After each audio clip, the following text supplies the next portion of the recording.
बिस्मिल्लाहिर्रहमानिर्रहीम अस्सलामु अलैकुम। Welcome to the study of MCQs के आज के इस इंग्लिश ग्रामर के इस सेशन में आपको खुशामदीद कहता हूं। और आज के इस सेशन में हम एक्टिव वॉइस और पैसिव वॉइस का जो हमारा प्रीवियस सेशन है उसको कंटिन्यू करेंगे। फर्स्ट सेशन में हमने उसके बेसिक रूल्स रेगुलेशंस और बेसिक चीज़ें देखी थी और आज के सेशन में हम पढ़ेंगे चेंज ऑफ सेंटेंस, यानी एक्टिव वॉइस को जब हम पैसिव वॉइस में चेंज करते हैं तो चेंज किस तरह होते हैं सेंटेंस एक्टिव वॉइस से पैसिव वॉइस में, और मुख्तलिफ के जो टेंसेस हैं एक्टिव वॉइस से पैसिव वॉइस में उनको कैसे चेंज किया जाता है। ये काफ़ी इंपॉर्टेंट होता है और एग्जामिनेशन में इसी के रेलिवेंट जो है वो क्वेश्चंस आते हैं। मुख्तलिफ टेंसेस के एक्टिव वॉइस या पैसिव वॉइस दिए जाते हैं जिनको कन्वर्ट करना होता है, जिनको डिफरेंशिएट या आइडेंटिफाई करना होता है, और एग्जामिनेशन पॉइंट ऑफ व्यू से देखें तो ये काफ़ी इंपॉर्टेंट है। और आज के सेशन में जो टेंसेस जिनको हम कवर करेंगे वो इनडेफिनेट टेंसेस है जिन्हें सिंपल सेंटेंसेस कहते हैं। ये सिंपल इनडेफिनेट प्रेजेंट टेंस है, सिंपल पास्ट टेंस और सिंपल फ्यूचर टेंस।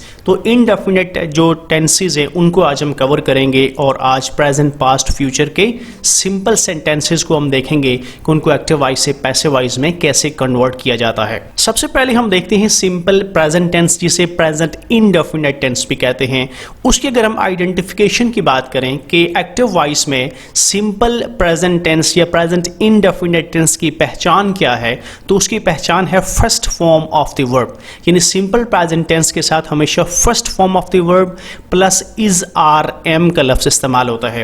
यानी is are am plus first form of the verb जहां पे भी होगी तो आपने ये से आइडेंटिफाई कर लेना है कि ये सिंपल प्रेजेंट टेंस या प्रेजेंट इनडेफिनेट टेंस है। उसके बाद जब हम सिंपल पास्ट की बात करते हैं तो उसकी आइडेंटिफिकेशन क्या है, तो उसमें हमेशा second form of the verb इस्तेमाल होती है। तो जहां पे भी आप वर्ब की सेकेंड फॉर्म देखें तो आपके जहन में फौरन आ जाना चाहिए कि ये सिंपल पास्ट टेंस या पास्ट इनडेफिनेट टेंस का सेंटेंस है। इसी तरह सिंपल फ्यूचर टेंस की पहचान यह है कि उसमें विल और शेल इस्तेमाल होता है प्लस उसके साथ first form of the verb इस्तेमाल होती है। तो इस तरह will shell plus first form of the verb ये सिंपल फ्यूचर टेंस या फ्यूचर इनडेफिनेट टेंस है, उसकी जो है वो आइडेंटिफिकेशन है। थोड़ा सा इसको चूंकि इस पूरे को हम एक दफ़ा रिवाइज कर लेते हैं। सिंपल प्रेजेंट टेंस में first form of the verb इस्तेमाल होती है और उसके साथ इज आर एम इस्तेमाल होता है। सिंपल पास्ट टेंस की बात की जाए तो simply second form of the verb इस्तेमाल होती है, और अगर हम सिंपल फ्यूचर टेंस की बात करें तो यहाँ will shell plus first form of the verb इस्तेमाल होती है। तो इस तरह ये तीनों जो टेंसेस हैं उनके जो सिंपल टेंसेस हैं उनकी जो आइडेंटिफिकेशन एक्टिव वॉइस के हवाले से या आम जुमलों के हवाले से इस तरह होती है। अब जब हम इन टेंसेस को कन्वर्ट करते हैं पैसिव वॉइस में तो कैसे उनको चेंज किया जाता है। अगर हम सिंपल प्रेजेंट टेंस की बात करें जो कि first form of the verb plus is are am पर मुश्तमिल होता है, उसको जब हम कन्वर्ट करते हैं पैसिव वॉइस में तो is are am plus third form of the verb इस्तेमाल होती है।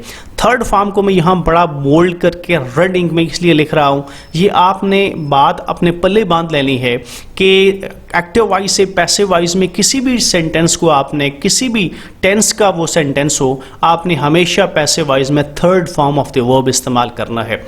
इसी तरह जब हम सिंपल पास्ट टेंस की बात करते हैं जो कि second form of the verb के ऊपर बेस करता है, यानी second form of the verb simple past tense को डिनोट करती है, उसको जब हम चेंज करेंगे या कन्वर्ट करेंगे पैसिव वॉइस में तो was were plus third form of the verb इस्तेमाल होगा। यानी second form of the verb को हम चेंज करेंगे was were plus third form of the verb. इसी तरह जब सिंपल फ्यूचर टेंस को एक्टिव वॉइस से पैसिव वॉइस में जब उसको कन्वर्ट किया जाता है तो वहाँ पे will be plus shall be plus third form of the verb इस्तेमाल होती है। Will be shall be plus third form of the verb simple future tense के साथ इस्तेमाल होता है। यहाँ कुछ चीज़ें आपने जो नोट करनी है, जो आपने ज़हनशीन करनी है, उनमें सबसे पहली बात आप यहाँ देख रही हैं कि third form of the verb सब टेंसेस के साथ आ रही है जब उसके पैसिव वॉइस की बात की जाती है।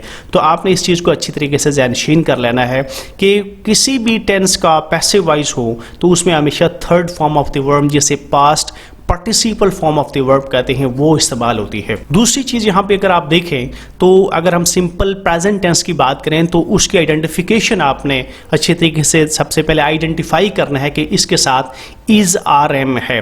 अगर इज आर एम या first form of the verb उसके साथ है तो आपने आइडेंटिफाई कर लेना है, आपने जान लेना है कि ये सिंपल प्रेजेंट टेंस का सेंटेंस है। और उसके जब आप कन्वर्ट करेंगे तो इज आर एम को के साथ आपने थर्ड फॉर्म इस्तेमाल करनी है। इसी तरह अगर आप सिंपल पास्ट टेंस के किसी सेंटेंस को आइडेंटिफाई करना चाहते हैं तो सबसे पहले आप वर्ब की फॉर्म देखें कि कौन सी वर्ब की फॉर्म इस्तेमाल हुई है। अगर second form of the verb किसी सेंटेंस में इस्तेमाल हुई है, किसी वर्ब के साथ सेकंड फॉर्म इस्तेमाल हुई है, तो आपने ज़हनशीन कर लेना है फ़ौरन से कि ये सिंपल पास्ट टेंस या पास्ट इंडेफिनिट टेंस का सेंटेंस है। और उसको कन्वर्ट करने के लिए आपने सिंपली वाज वर्ब को इस्तेमाल करना है और फिर third form of the verb आ जाएगी। इसी तरह विल और शैल के साथ जब फर्स्ट फॉर्म आती है किसी भी सेंटेंस में तो आपने will shell plus first form से देख के फ़ौरन आइडेंटिफाई करना है कि ये फ्यूचर टेंस का सेंटेंस है। और इसके साथ आपने सिंपली विल और शैल के साथ बी का इस्तेमाल करना है। और third form of the verb मैंने आपको बता दिया है, वो बिल्कुल फ़र्ज है कि सारे सेंटेंसेस के साथ आपने इस्तेमाल करनी है। अब हम इन टेंसेस की कुछ एग्जांपल्स देख लेते हैं ताकि हमारे जो कंसेप्ट्स हैं वो मज़ीद क्लियर हो जाएं। सबसे पहला से हमारे पास एग्जांपल है ही राइट्स अ लेटर।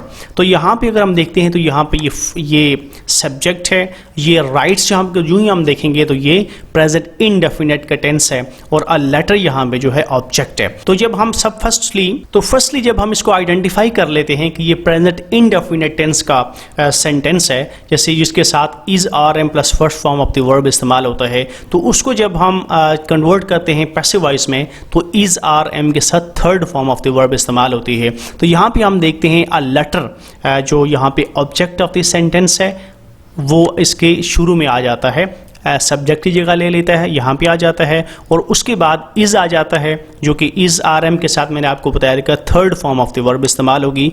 तो राइट्स की जगह आ जाएगा रिटन और फिर बाई इस्तेमाल होगा और ही कन्वर्ट होकर यहाँ ऑब्जेक्ट की जगह पे आ जाएगा और हिम बन जाएगा। और इस तरह ये सेंटेंस बनेगा a letter is written by him. तो यहाँ पे हमने सब्जेक्ट को ऑब्जेक्ट की जगह पे ले लिया और ऑब्जेक्ट को सब्जेक्ट की जगह ले लिया और फिर इज़ के साथ वर्ड की third form of the verb इस्तेमाल की है। एग्जाम्पल नंबर 2 है शी हेल्प्स मी। यहाँ पे शी जो है सब्जेक्ट है और मी जो है वो ऑब्जेक्ट है और हेल्प्स जो है ये जो सेंटेंस है ये प्रेजेंट इंडेफिनिट टेंस का सेंटेंस है। इसको जब हम आइडेंटिफाई कर लेते हैं तो उसको हमने कन्वर्ट करना है पैसिव वॉइस में। तो यहाँ पे मी जो है वो चेंज होकर आई बन जाएगा, ये जो है वो सब्जेक्ट की जगह पे आ जाएगा। और इज आर एम मैंने आपको बताया था जे जो है पैसिव वॉइस में इस्तेमाल होता है। उसके बाद third form of the verb इस्तेमाल होती है, हेल्प्स की जगह हेल्प्ड आ जाएगा और शी कन्वर्ट होके हर बन जाएगा। तो इस तरह I am helped by her. Sentence number 3 है does he writes a letter. क्या वो एक लेटर लिखता है? तो इसको भी हम इसकी कंपोजिशन देख के ही हमने आइडेंटिफाई कर लिया कि ये प्रेजेंट इंडेफिनिट का इंटरोगेटिव फॉर्म ऑफ सेंटेंस है। तो इसको हमने इंटरोगेटिव फॉर्म में ही पैसिव वॉइस में कन्वर्ट करना है। तो हम इसको कैसे कन्वर्ट करेंगे? तो इसको हमें पता है कि इज आर एम तो हमने पैसिव वॉइस में लगाना है और third form of the verb भी इस्तेमाल करनी है। तो अब हाँ, इसको इंटरोगेटिव पैसिव फॉर्म में बनाने के लिए हमें जो इज आर एम में जो भी सूटेबल है उसको शुरू में ले आना है।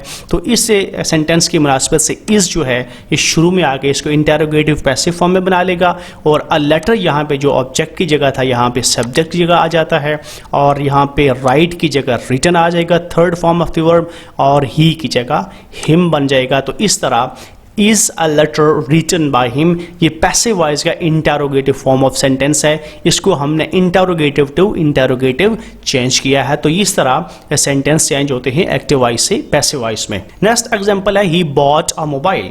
यहाँ पे हमने सबसे पहले गौर करना है कि वर्ब की कौन सी फॉर्म है। तो यहाँ पे हम जो ही देखते हैं तो बॉट है तो ये हमें लगता है कि वर्ब की सेकेंड फॉर्म है और वर्ब की सेकेंड फॉर्म हमेशा पास्ट के जो इनडेफिनिट टेंसेस होते हैं या सिंपल पास्ट टेंस होते हैं उनमें इस्तेमाल होती है। तो इससे हमें पता चला कि ये पास्ट इनडेफिनिट या सिंपल पास्ट टेंस का सेंटेंस है। तो यहाँ भी सब्जेक्ट ही है और उसके बाद अब मोबाइल जो है ये ऑब्जेक्ट है। तो ये इसको हमने कन्वर्ट करना है पैसिव वॉइस में। तो सिंपल पास्ट के लिए कन्वर्ट करने के लिए मैंने आपको बताया था कि was were plus third form of the verb इस्तेमाल होती है, तो इसके लिए के तहत हम इसको चेंज करते हैं पैसिव वॉइस में। तो इस तरह आ मोबाइल यहाँ पे सब्जेक्ट का ले लेगा, उसके बाद वाज आ जाएगा चूँकि ये सिंगुलर फॉर्म ऑफ सेंटेंस है। उसके बाद बॉट की जगह बाट थर्ड फॉर्म आ जाएगी, बॉट बॉट बाट, और ही की जगह हिम ले लेगा। तो इस तरह a mobile was bought by him. तो ये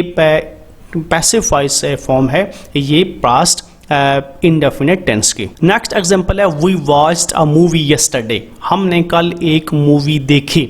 इसको जब हम चेंज करेंगे तो a movie was watched by us yesterday, तो यहाँ पे वाज आ गया और वॉच की जगह वॉच्ड आ गया और बाई अस यस्टरडे। तो इस तरह यहाँ पे हम इसको चेंज करके पैसिव वॉइस में कन्वर्ट करते हैं। नेक्स्ट एग्जांपल है did we watch a movie yesterday, क्या हमने कल एक मूवी देखी। तो यहाँ पे जब डिड शुरू में आ जाता है इंटरोगेटिव फॉर्म ऑफ सेंटेंस बन जाता है। तो याद रखें कि एक्टिव वॉइस में आपने फर्स्ट की वर्ब की फर्स्ट फॉर्म इस्तेमाल करनी है, लेकिन जब इसको हम चेंज करेंगे पैसिव वॉइस में तो आपने इसके साथ वर्ब की थर्ड फॉर्म इस्तेमाल करनी है। तो पास्ट टेंसेस में मैंने आपको बताया था कि तो पास्ट टेंसेस के हवाले से हमने पढ़ा है कि was were plus third form of the verb इस्तेमाल होती है, लेकिन अगर हम उसको इंटरोगेटिव फॉर्म में सेंटेंस हमने कन्वर्ट करना हो तो फिर वाज या वर जो भी सूटेबल है उसको हम सेंटेंस के शुरू में ले आएंगे, तो वो इंटरोगेटिव फॉर्म ऑफ सेंटेंस बन जाता है। तो यहाँ चूँकि वाज है सिंगुलर टाइप ऑफ सेंटेंस है, तो यहाँ वाज शुरू में आ जाएगा। Was a movie watched by us yesterday. तो यहाँ पे इस तरह इसको हम एक्टिव वॉइस से पैसिव वॉइस में चेंज करेंगे। आपने हमेशा किसी सेंटेंस को एक्टिव वॉइस से पैसिव वॉइस में कन्वर्ट करना है तो एक तो उसके सब्जेक्ट और ऑब्जेक्ट को इंटरचेंज करना, ये चीज़ आपने ज़हनशीन करनी है। उसके बाद आपने सबसे पहले आइडेंटिफाई करना है कि वो सेंटेंस किस टेंस से ताल्लुक़ रखता है। जब आप उसको आइडेंटिफाई कर लेंगे तो फिर उसके साथ जो उसके रेलिवेंट रूल्स हैं वो की third form of the verb इस्तेमाल होती है और माइनर चेंजेस होती हैं जो सब्जेक्ट ऑब्जेक्ट और ऑब्जेक्ट सब्जेक्ट बन जाता है और वर्ब की थर्ड फॉर्म के साथ जो वो सेंटेंस जो टेंस होता है उसके साथ जो रेलिवेंट चीज़ें होती हैं उसको आपने माइनर चेंज करना होता है। तो एक्टिव वॉइस से पैसिव वॉइस में बन जाता है। नेक्स्ट एग्जाम्पल है I will appear in CSS examination in 2020।